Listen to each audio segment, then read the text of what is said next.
பீர்பல் கிட்ட சொன்னாங்களாம், ஒரு 4 முட்டாளை கண்டுபிடிடான்னு. வாங்க முதலாளி போலான்னு சொல்லிட்டு தெருல கூட்டிட்டே போகும்போது ஒருத்தன் குதிரையில தலையில ஏதோ கட்டு வச்சுட்டு போனா. என்னப்பா, குதிரைக்கு ஏன் வெயிட்டு போதாதா, அதனால அதை இறக்காம போறேன். ஃபர்ஸ்ட் முட்டாளை கண்டுபிடிச்சிட்டோம்டான்னாராம் அக்பர். ஒருத்தன் எதையோ தேடிட்டு இருந்திருக்கான். என்னடா தேடுற?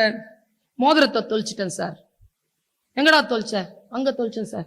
ஏன்டா இங்க தேடுற? இங்கதான் சார் வெளிச்சமா இருக்கு. நான் சோ 2வது முட்டாள், பிரபு அரண்மனை போலாம். இன்னும் 2 பேர் வாங்க சொல்றேன்.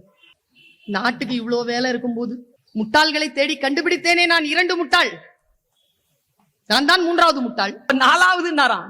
எங்க 3 பேரையும் வேடிக்கை பார்த்துட்டு அரசு வேலையை செய்யாம இப்படி கிண்டல் பண்ணிட்டு இருக்கிறீங்களே, நீங்க தான் பிரபு அவர்களே சொல்லிட்டு போனாராம் அவர். அக்பர் தி கிரேட் கிட்ட இப்படி பேசிட முடியும் என்றால் பீர்பலால் பேச முடியும்.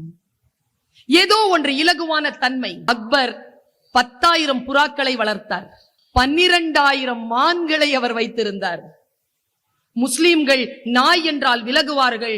ஆனால் அவர் நாயின் மீது விருப்பம் கொண்டிருந்தார், உயிர்களின் மீது விருப்பம் கொண்டிருந்தார். அவர் கையில இப்படி அன்னத்தை எடுத்து இப்படி காட்டினா பறவைகள் வந்து கையில் கொத்தி கொண்டு போகும் என்ற அளவிற்கு அவருடைய இயல்பை அவர் இயல்பாக வைத்திருந்தார்.